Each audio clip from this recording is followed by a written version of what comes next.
Salut tout le monde, j'espère que vous allez bien, j'espère que vous vous portez super bien là où vous vous trouvez, quel que soit l'endroit où vous vous trouvez, j'espère que vous allez super bien et que vous avez la pêche.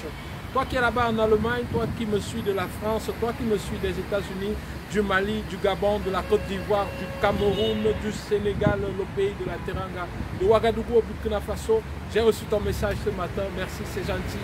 Du Togo à Lomé, j'ai reçu ton message hier, merci, c'est très gentil de m'encourager dans ce que je fais. Plus vous m'encouragez, plus je comprends que vous en avez besoin et en plus je suis là pour vous, c'est la raison pour laquelle je m'efforce à respecter vos consignes, les directives que vous me donnez, j'essaie de les respecter juste pour vous satisfaire. Maintenant, je voudrais parler très brièvement d'un sujet très important. Acheter en Turquie c'est bien, mais il y a un mais. Acheter en Turquie c'est bien, mais il y a un mais.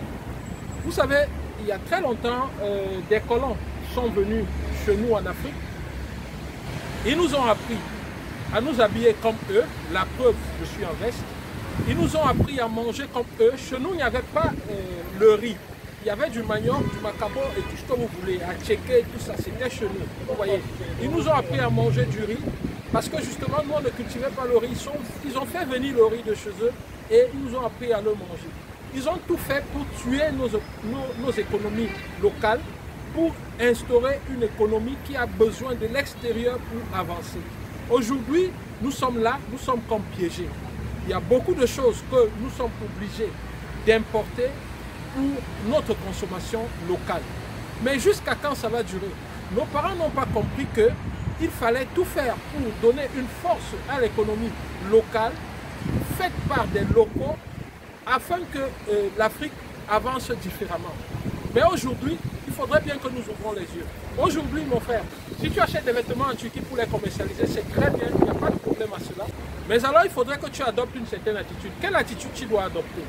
Lorsque tu viens en Turquie, ou du moins lorsque tu achètes à distance, repère des partenaires qui peuvent te faire avancer. Essaye de rester le plus stable possible. Le but du jeu, c'est quoi? Le but du jeu, c'est que après avoir fait aimer à ton marché ce type de produit, tu dois pouvoir t'adapter et faire la même chose localement. Tu dois pouvoir imiter ce qu'ils font. Le but du jeu, c'est d'imiter ce qu'ils font. Oui, je vous l'ai dit. Le but du jeu, c'est de pouvoir imiter ce qu'ils font.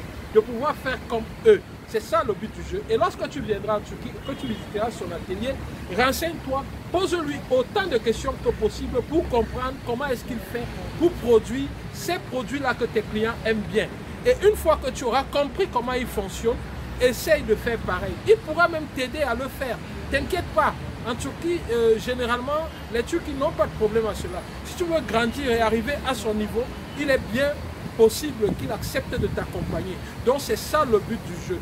Ne restons pas éternellement à acheter en Turquie tous les jours, mais nous devons comprendre que si nous achetons en Turquie aujourd'hui, demain, nous pouvons faire autrement. C'est à cela que je t'invite aujourd'hui. Écoute-moi très bien. Si tu achètes en Turquie pendant 5 ans, pendant 10 ans, sans jamais reproduire un seul des modèles que tu achetais, alors tu es à côté de la plaque, tu es hors jeu.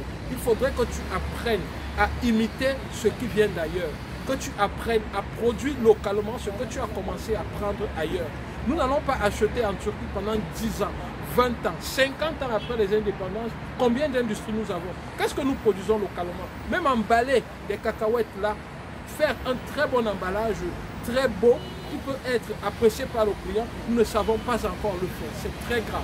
Mais si aujourd'hui nous ne nous réveillons pas, 50 ans après, nos enfants seront encore au stade où nous sommes aujourd'hui.